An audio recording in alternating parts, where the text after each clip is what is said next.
Dear students, today I am going to explain the limitations of this Arrhenius theory and also I am going to explain the Debye-Heckel theory of strong electrolyte. First, limitations of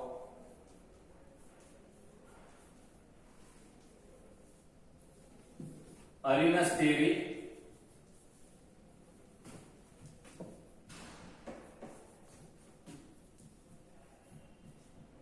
of electrolyte.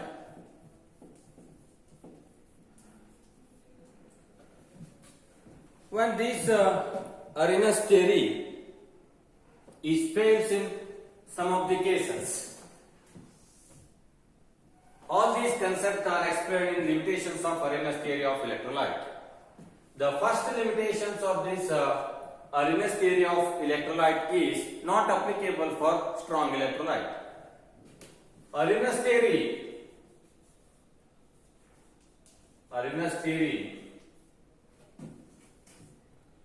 is completely failed when applied to strong electrolyte.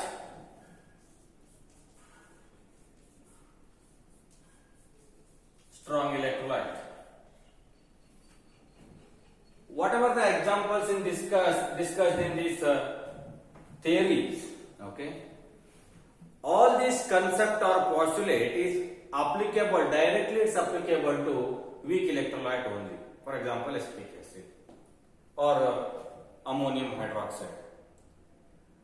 Does not apply for strong electrolyte. Some of the postulate may apply to strong electrolyte also, but all these postulate is not applied to this Arrhenius theory of electrolyte. So this is the first limitations of this Arrhenius theory of electrolyte. Second one is it is fails to explain the properties. It is fails to explain the properties of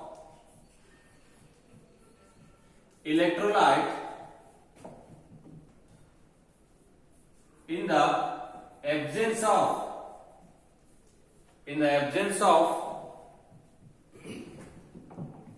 water. In the absence of water. What is the meaning of this statement? Now, water is an universal solvent, but this Arrhenius theory is only explaining water as a solvent. If you take another solvent or other organic solvent, non-aqueous solvent, does not explain the properties of this electrolyte. Suppose when this electrolyte is dissolved in non-aqueous solvent. So what will be the changes or what will be the properties of the electrolyte? Does not explain in this Arrhenius theory of electrolyte. It is only explained in the presence of water or water as a solvent. Now third limitations of this Arrhenius theory of electrolyte is, in this Arrhenius theory of electrolyte, degree of dissociation is alpha is explained by taking conductivity ratio. By taking the conductivity ratio, but it does not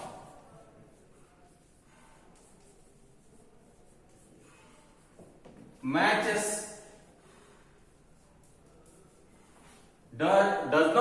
with the colligative property.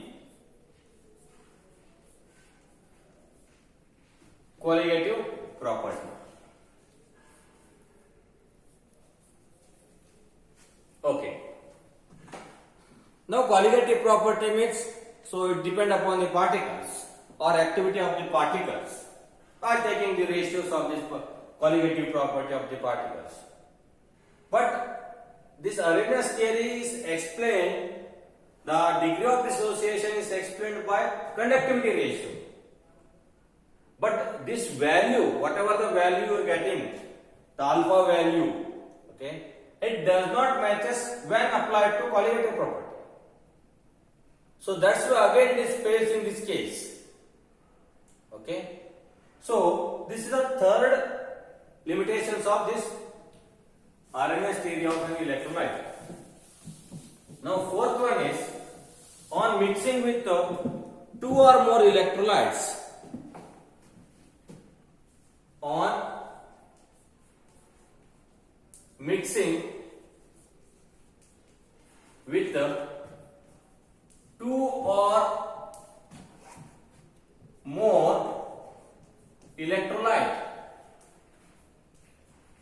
or more electrolyte, only heat changes,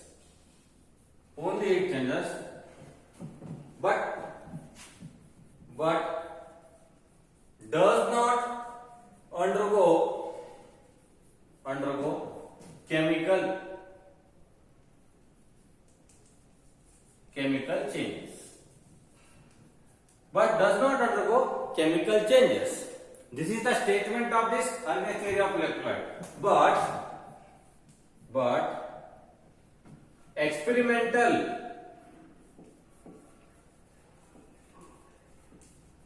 experimental results does not matches with the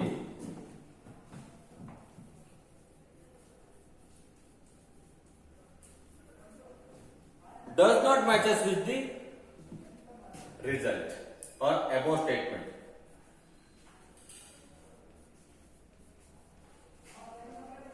It means some chemical changes occurs on mixing with two or more electrolyte.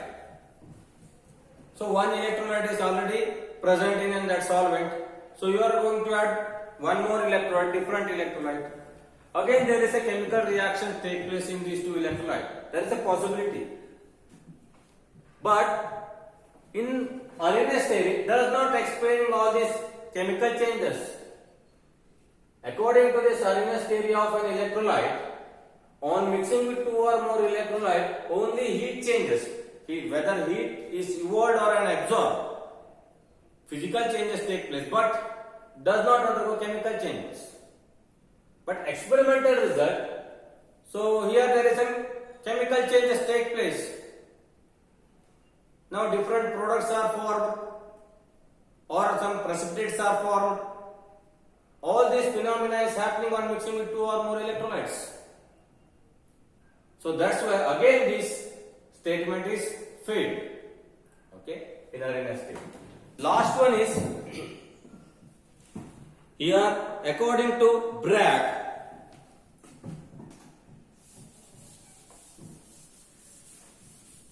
In crystal theory, okay, Bragg explained these crystals. For example, sodium chloride is an electrolyte. It is in crystal form. If you take a solid form of this sodium chloride, in solid form, these electrolyte in ionized form. Okay. Fifth one, Bragg explained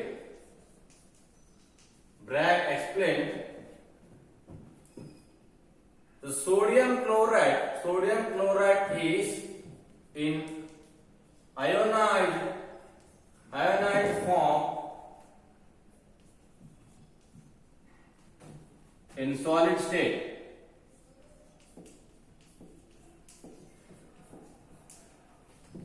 Bragg explained the sodium chloride are like crystals. This is also an electrolyte. Is in ionized form in solid state.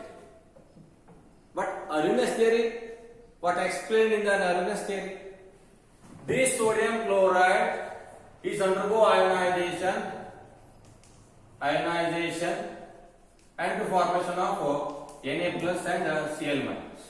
According to Bragg's theory of Bragg's statements, in solid form only these Na plus and Cl minus form is already in Na plus and Cl minus form. But in Arrhenius theory explained this NaCl is undergo ionization and formation of Na plus and Cl minus. Again it does not matches because already in an ionized form. So this is the last limitations of this Arrhenius theory of an electrolyte. Totally 5 limitations we are going to explain. First one is Arrhenius theory is placed to apply for the strong electrolyte. It is only for weak electrolyte. Second one is now in the absence of water does not explain all these concepts. Third one is the alpha or degree of dissociation is explained by taking the conductivity ratio, but comparing with the colligative property or ratio of the colligative property of the particles, again it does not matter. And on mixing two or more electrolyte in the same solvent, according to Arrhenius theory, only the heat changes take place. Heat is evolved or absorbed. But as experimental results are obtained, there is some chemical changes or chemical phenomena or chemical reactions take place. These are all the proper limitations of this Arrhenius theory of electrolyte. Next I am going to explain the Debye-Heckel theory of strong electrolyte. In Debye-Heckel theory of strong electrolyte, 5 to 6 postulates are explained in this Debye-Heckel theory of electrolyte. Debye-Heckel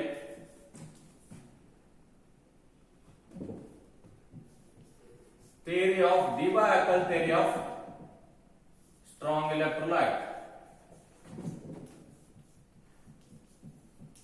This is only for strong electrolyte. Remember, the scientist name Debye-Heckel theory of this strong electrolyte. This Debye-Heckel theory of strong electrolyte is explained in 1923. The scientist name Debye-Heckel. Now in this Debye-Heckel theory of strong electrolyte, so I am going to discuss the postulates of this Debye-Heckel theory of strong electrolyte. Now in Debye-Heckel theory of strong electrolyte, the first postulate is all strong electrolytes are undergo 100% ionization. Or undergo 100% ionization.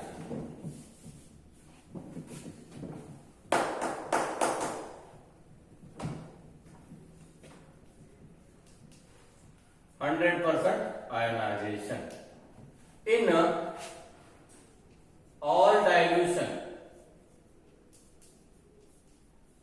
in all dilution. And degree of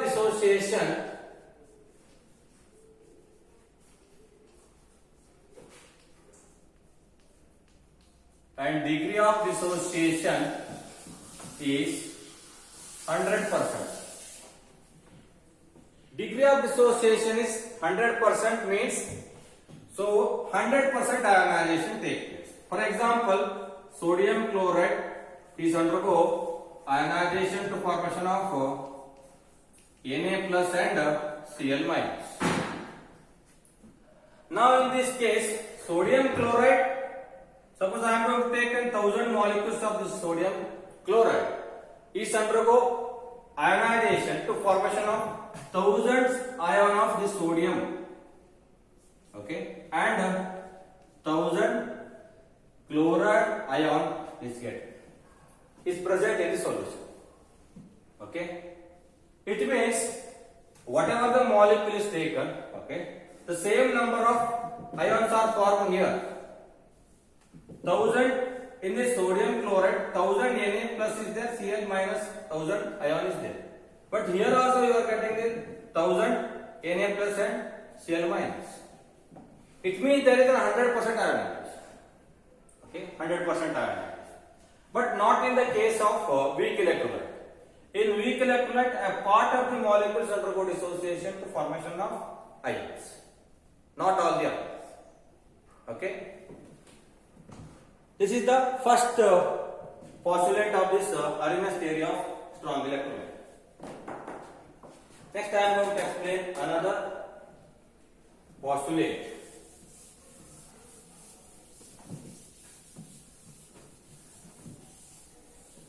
In another postulate, the ratio of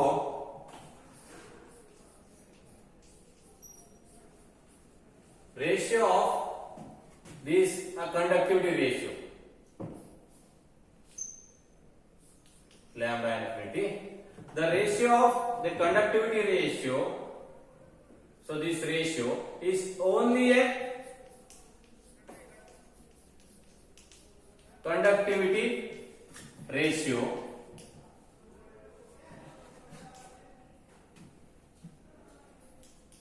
it is not an alpha or a degree of dissociation.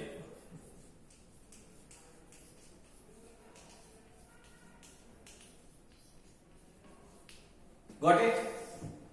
Whatever the ratio means it's a conductivity ratio only. It's only a conductivity ratio. So this lambda means it is equivalent conductance. Equivalent conductance. Now equivalent conductance at any dilution. At any dilution. Now lambda infinity means equivalent conductance at infinite dilution.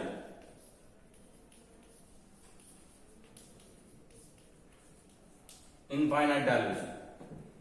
Remember, this is applicable, this conductivity ratio equal to that alpha. Conductivity ratio equal to that alpha. It is applicable for weak electrolyte. Weak electrolyte. According to Ostwald dilution theory, what is that equation?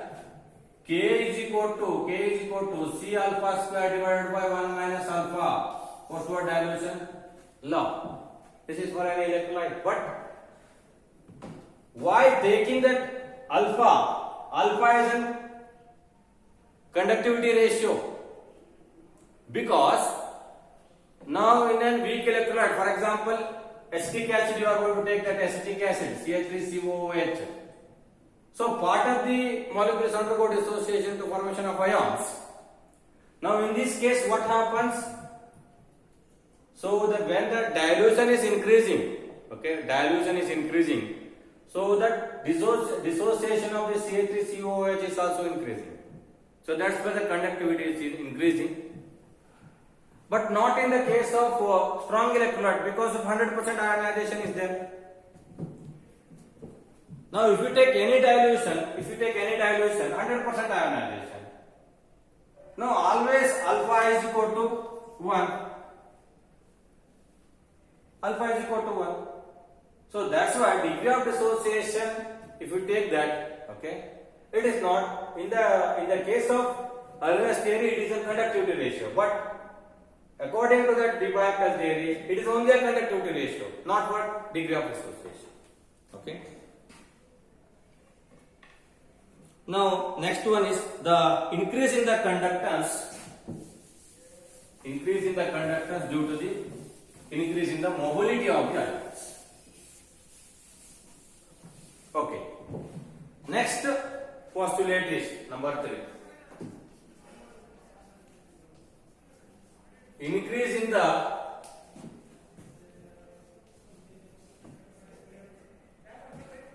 conductance is due to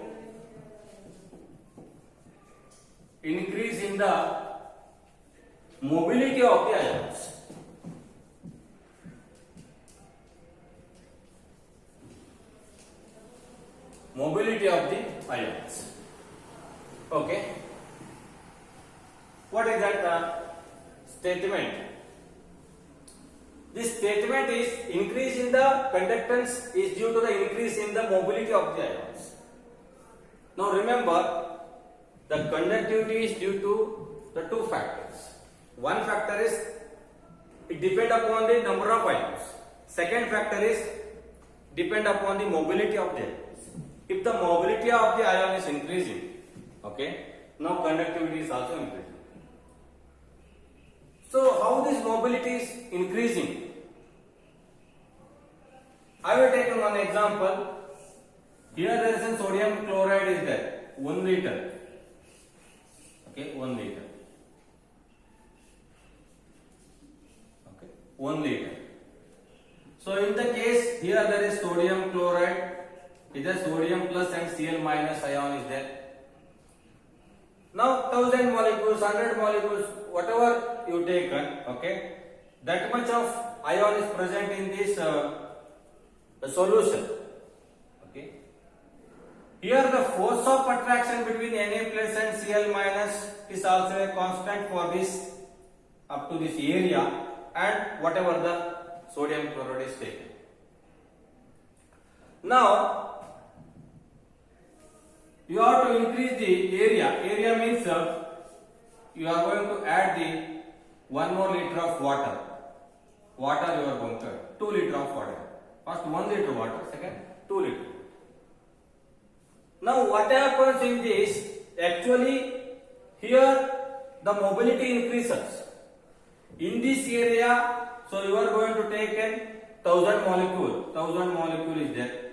1000 molecules undergo dissociation to formation of 1000 Na plus and Cl minus. But increasing the area, okay, the enough space is there here. Move to this ion will move to in this area also. Because of enough space is there. If the enough space is there, these ions are freely moved. Okay. Now the force of attraction is decreasing here. Whenever the force of attraction is decreasing, the mobility is also increasing. When the mobility is increasing, the conductivity is also increasing. If you insert 2 electrodes, the oppositely charged ions, okay, will move toward the oppositely charged electrodes. Okay. Now there is transfer of this electricity is also increasing. So that's why conductivity is also increasing. Next postulate is each ion is surrounded by ionic atmosphere with oppositely charged ions. Here oppositely charged solvent molecules also attached. So here there is a positive ion, it's a central one. Now these are surrounded by negatively charged ions. It may be a solvent ion also. Okay, here negatively charged.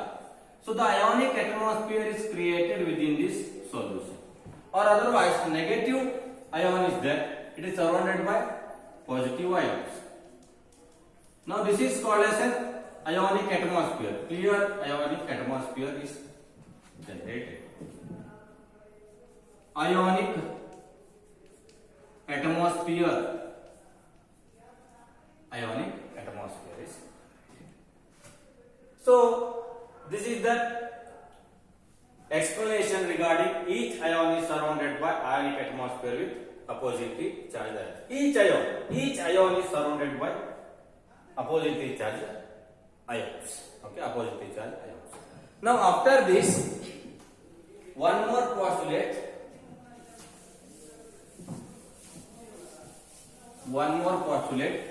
When the solvent having a high dielectric constant,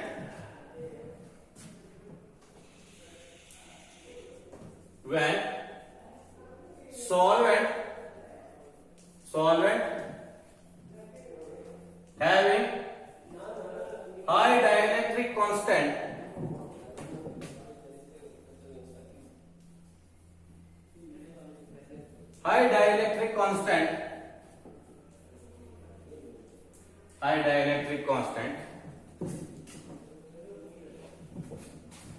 Now there is degree of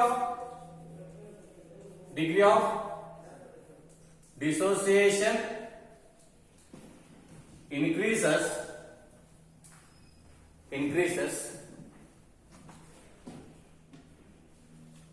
and also electrostatic force. Degree of dissociation is also increases and also electrostatic forces decreases. Now remember, dielectric constant is the ratio of the permittivity of the solute with the permittivity of the solvent. But when the solvent having a high dielectric constant, water is a high dielectric constant, for example 84 or nearly 80 dielectric constant. In this case, now whatever the solute is there, okay, it is easily dissolved in these solvents, because when the solvent having a high dielectric constant, that will decrease as the force of attraction between the two ions. Automatically the solute is easily dissolved in this solvent. Now water is an example. Water is called as a universal solvent. Most of the ionic compounds are soluble in water because of two reasons. One reason is water having a high dielectric constant. Second one is it's a polar solute. Polar solute easily dissolved in this water.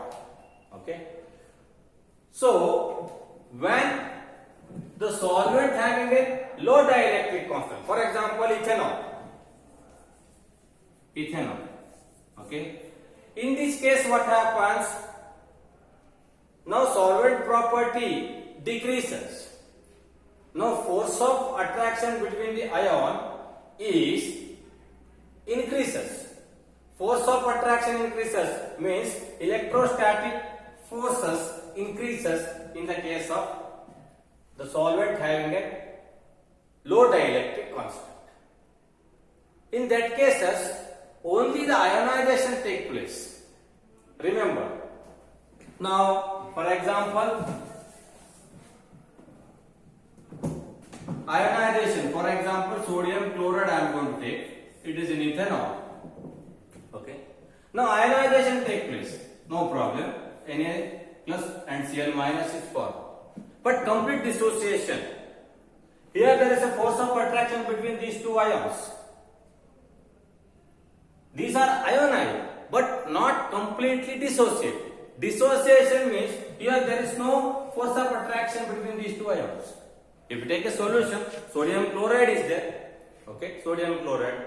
The ionization takes place, not a dissociation. Here, de Broglie theory of strong electrolyte is explained, or it is differentiating the ionization and dissociation. Here there is an ionization take place but not dissociation. If you are going to use these low dielectric constant solvents. So this is one of the postulate of this de Broglie theory of strong electrolyte. Now first postulate is this strong electrolyte is completely ionized, degree of dissociation is 100%. Second one is now equivalent conductance at infinite dilution, it is only a conductivity ratio, it is not for a degree of dissociation. Third one is the conductivity increases due to the increase in the mobility of the ions. Now fourth one is when in a solution each ion is surrounded by ionic atmosphere. Now this ionic atmosphere means the oppositely charged part of the solvent is also creating this ionic atmosphere. And fifth one is when the solvent having a high dielectric constant, okay, now degree of dissociation also increases and also the electrostatic force decreases. Electrostatic force is decreases. But if you take a solvent having a low dielectric constant, now force of attraction is increases. So in these cases, the only ionization takes place, not the dissociation. Okay, not the dissociation. Means there is a force of attraction between these two ions. It is not, these ions is not become an ideal. Not become an ideal. So totally 5 to 6 postulates already discussed in this period. Okay. In next class I am going to discuss de Broglie-Onsager equation, de Broglie-Onsager equation, and also electrophoric effect, viscous effect, and relaxation effect. Okay. Thank you very much.